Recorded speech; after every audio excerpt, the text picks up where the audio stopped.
psychedelic brass quintet or Sherman tank on acid? I don't know, but it makes music, and it moves.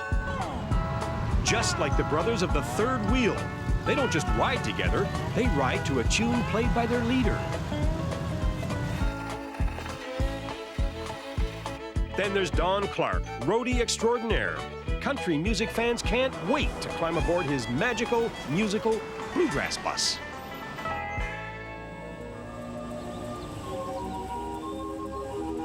I told you it moves, but what is it?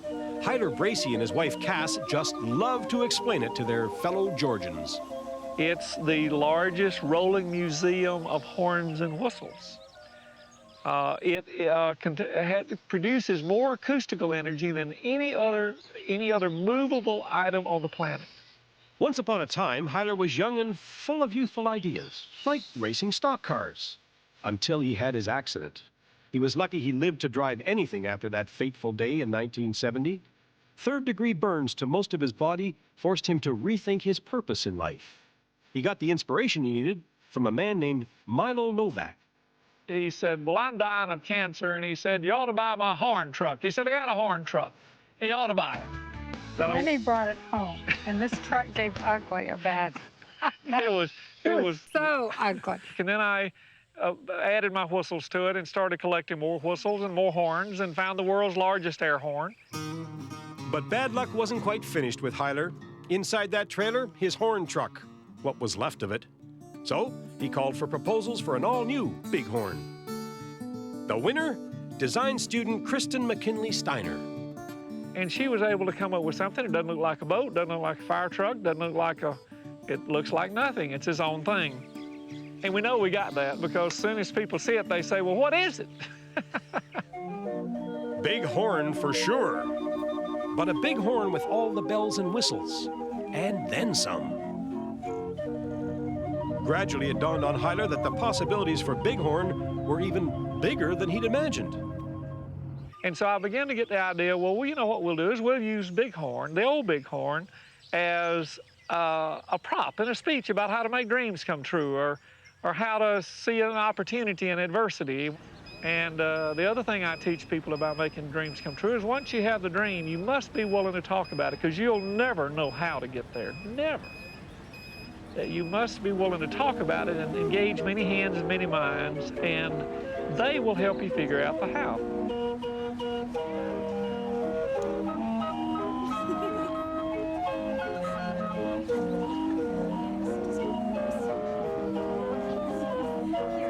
What can I think except wow?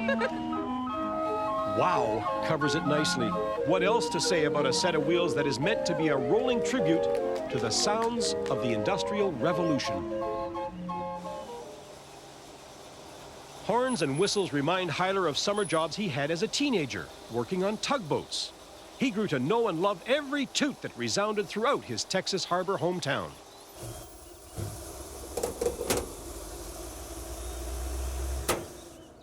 All right, sweetie, great job. Here, thank you. Now all he hears are questions, no end of questions. What are the questions? Oh, it's the same questions. First, why did you build it? What is it? What can you blow everything all at one time? Does it make a tune? And does it play music? Oh, That's it. Oh, no. Can you play a tune with all Right. those horns?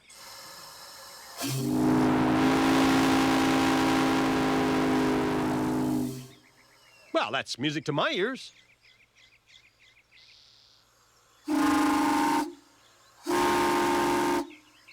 The first horn I'm going to put up is the world's largest ship horn. And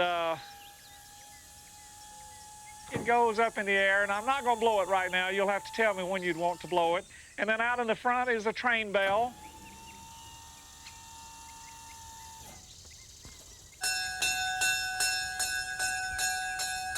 Then across the center here are all these horns and whistles.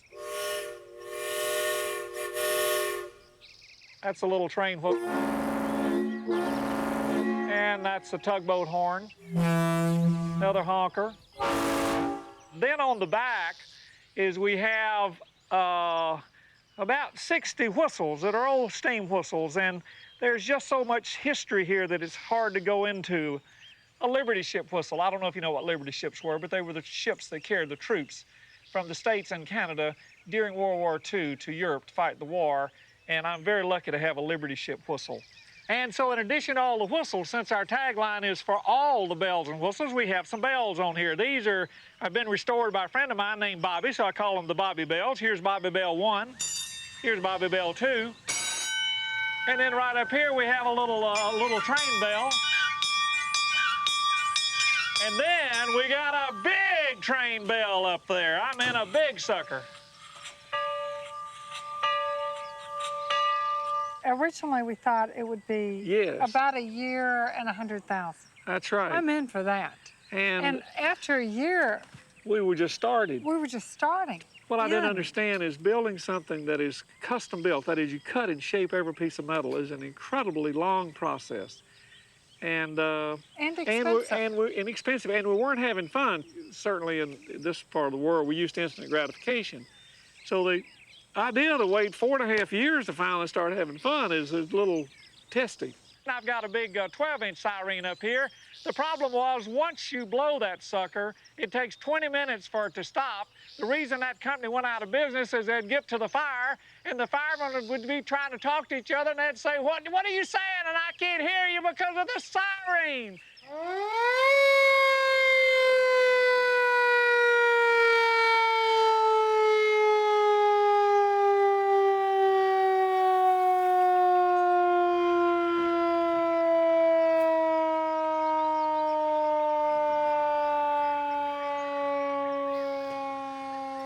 Yeah, that could get you after 8 or 10 minutes.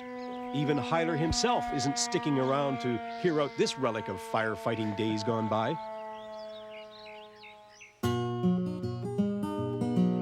Remember that horn truck trailer that flipped over on the highway? Not going to happen this time. Bighorn's got its own big rig, and Cass has her license to drive it. She and Hyler now make those speaking tours in style.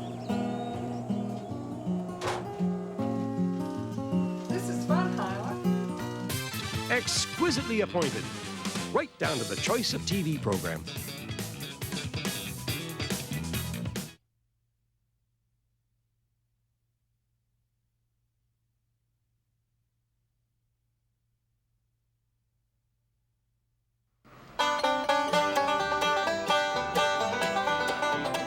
The down-home twang of bluegrass. For decades, it's crisscrossed the continent on radio airwaves. Now, thanks to Don Clark of Orange, California, the bluegrass message can travel by bus. But not just any old bus. I call this bus the DC-3 of buses because it's built like a DC-3. It's got the way the bracing and everything is and in the shape. You know, it's very similar to the looks of a DC-3.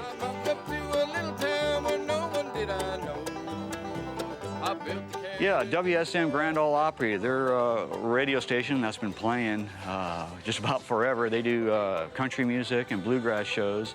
Before we board the bluegrass bus, Don, what exactly is bluegrass music? People have asked Lester Flatt, well, what is bluegrass music anyway? What actually is it? And Lester Flatt he would say, well, bluegrass music is folk music in overdrive.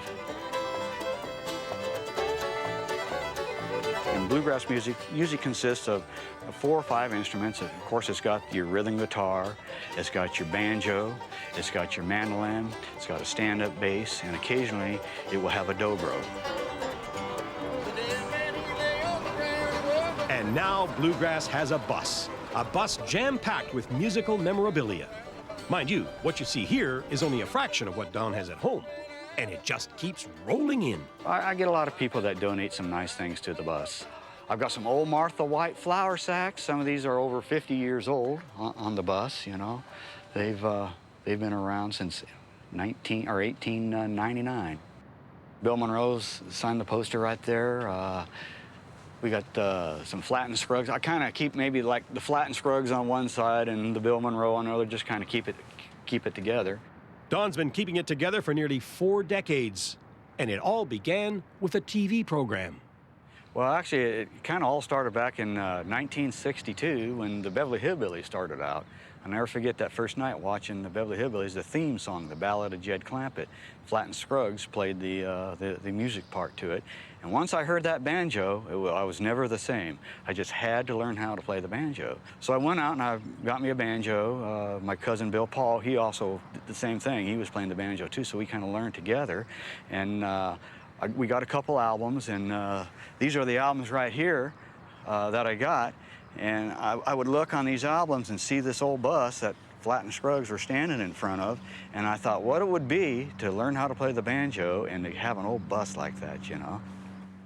Back here is the kind of the bed where I sleep, you know, when I'm on the road with it, and then just more pictures back here and an old Martha White cornmeal sack. Don and the bus follow the Bluegrass Festival circuit. For a lot of older fans, seeing a replica of the Martha White bus is a trip back in time. Even the bluegrass greats can't resist dropping by, greats like Earl Scruggs. What's more surprising is that Don's family has climbed aboard, although for wife Linda it was an acquired taste. I hated it at first, but I love it now. I like it. It's something that I think if you play it, you truly appreciate it. If you're just a listener, it's not the same.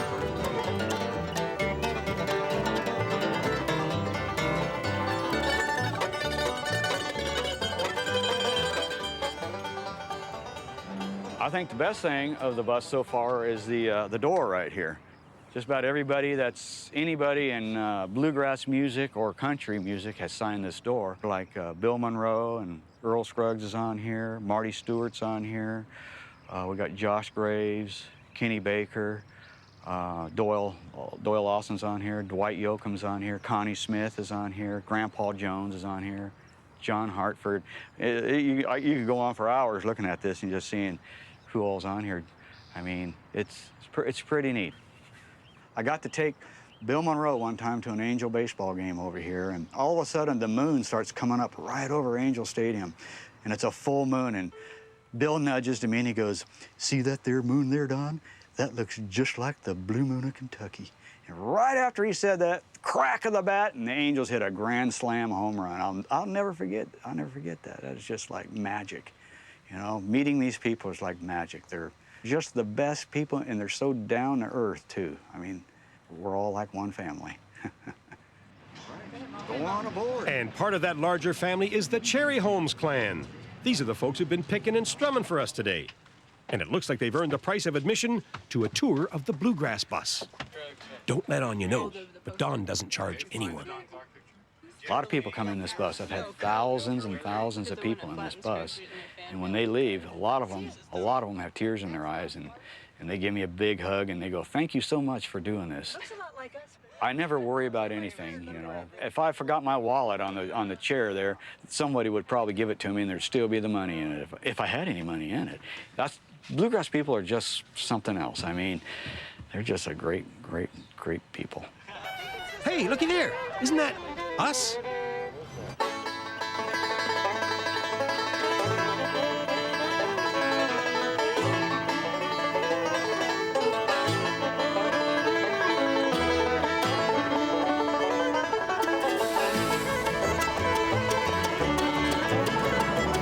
There goes Don, bound for yet another Bluegrass Festival. And it looks like the Cherry Holmes are giving him a fine old bluegrass send-off.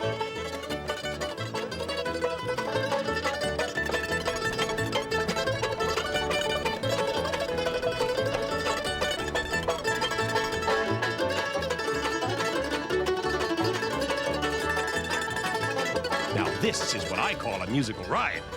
And to think it all started with a young lad, a brand new banjo, and a boyhood dream.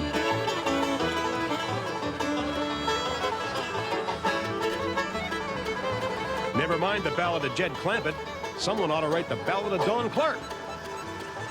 And the Cherry Holmes family might be just the folks to do it.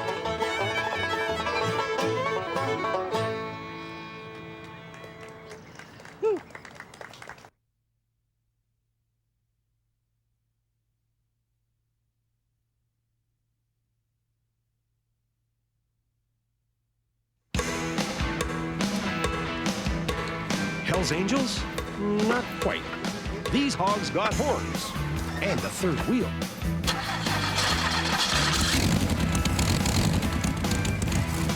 Usually being a third wheel is a drag, but around Barrie, Ontario, being a brother of the third wheel means you're in fast company. All you need is a set of wheels that's 1 part motorcycle and 2 parts car. This is freedom. This is, I'm out on the open road. I pay my taxes, I pay my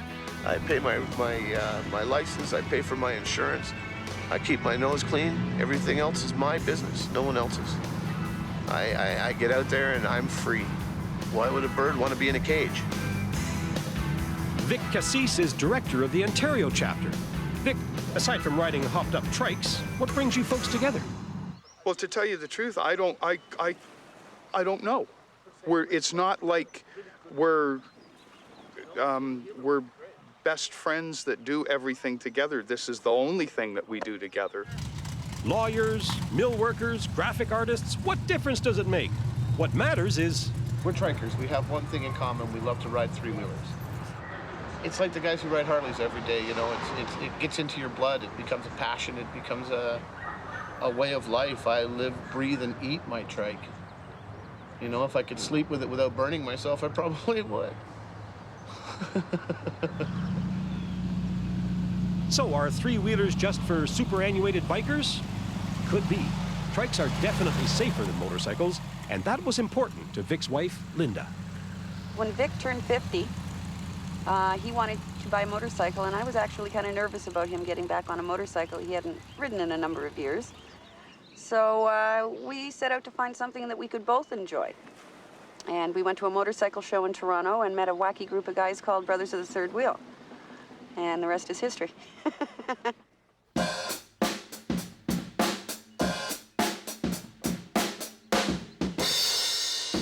This is a piece I wrote for the trikes.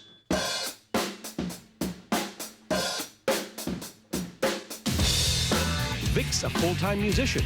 Used to play with the band Crowbar. Remember, Oh, What a Feeling? You were listening to Vic Cassis.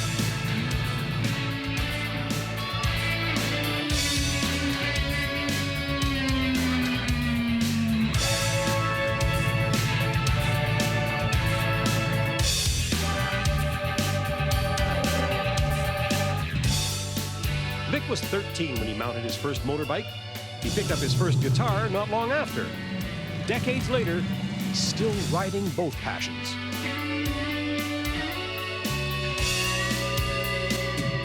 So are these brothers bad like Brando? No. It's hard to be terrifying on a trike. I think the police are going to stop you if you ride like a jerk. And if you don't ride like a jerk, you don't get stopped. But I ride respectable and I follow the rules. Every now and then when somebody's not looking, I'll, have a little fun. But, you got to respect other people on the road.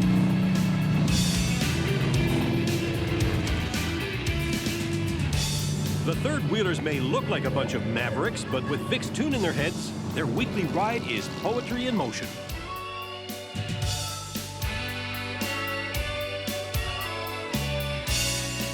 As Vic says, trikers come in all shapes and sizes and any flavor you can think of. William Linnett, care to tell us a bit about yourself? When I was a little kid, I was Willie. And then when I was big enough, I became Little Bill. And my dad dropped dead and I became Big Bill, but I decided to lose weight, so I started calling myself Billy. Kevin Lyon is way younger than most third-wheelers. How come you're triking around with these old-timers, Kevin? I was born and raised in a garage, and my father has been in motorcycles my entire life of 28 years, and even before that, so I don't know anything other than bikes. So, Kevin's the first person you want to call if you plan to roll your own trike. He'll probably steer you to an old Volkswagen. To begin with, the engine's already in the rear. And that's not the only thing that makes VW the triker's choice. If I break down or blow up, I don't have to call a fancy bike shop to come out and rescue me. I can just go knocking on farmers' doors, and I'm sure the third or fourth farmer that I find, they always know somebody who's got a Volkswagen dead in their backyard. Free parts. One nice thing about driving a trike with a passenger is on a motorcycle, a passenger has to sit still and not move around. or it really upsets the driver. On the trike, they can move around, you know, they can adjust themselves, they can do whatever. It doesn't affect the way that the driver of the trike reacts. The driver may not react, but everyone else who sees the trike caravan will. Aside from startling passers-by, Vic, what do you guys actually do? We go for a ride, and we have something to eat somewhere, and then we ride back, and then we all split off, and Bob's your uncle. No initiation, no complicated rules and regulations to spoil the fun, just triking and trike talk. Because when you're on a bike, you've got no confinement, so everything is open. You've got all the smells. The smells are great. The smells are just incredible. So unless it's roadkill. Roadkill does not smell good. When you're driving a trike, they're not common. People on the road are looking at you, and when you look at something, you steer towards it. That's right. And I tell you, on a trike, you got more cars coming into your lane than you ever did on a motorcycle. Really? Ever. Gab's great, but it don't give you goosebumps. Time to put the rubber on the road. All 3 wheels worth. Mount up, siblings of the third wheel.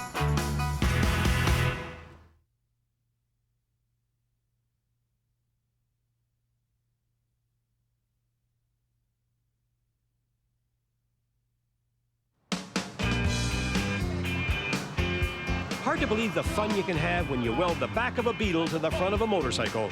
And it doesn't even have to be a Volkswagen. Well, yeah, Volkswagens are great. But, you know, if you have an old Honda Civic sitting in your driveway and you got a chainsaw, well, cut the sucker in half and weld a bike front to it. You're welcome with us. And when Billy says us, he's not just referring to his brothers of the third wheel. It's sisters and brothers of the third wheel, yes. I'm encouraging all the ladies to get out there and get their own ride. Get off the passenger seat and take control. For Linda, Vic, and all the brothers and sisters of the third wheel, that sounds like an equal opportunity nirvana. No, make that utopia. And who can forget Hyler Bracey, a man who's always delighted to blow his own horns. Or Don Clark, picking a mean tune aboard his bluegrass bus.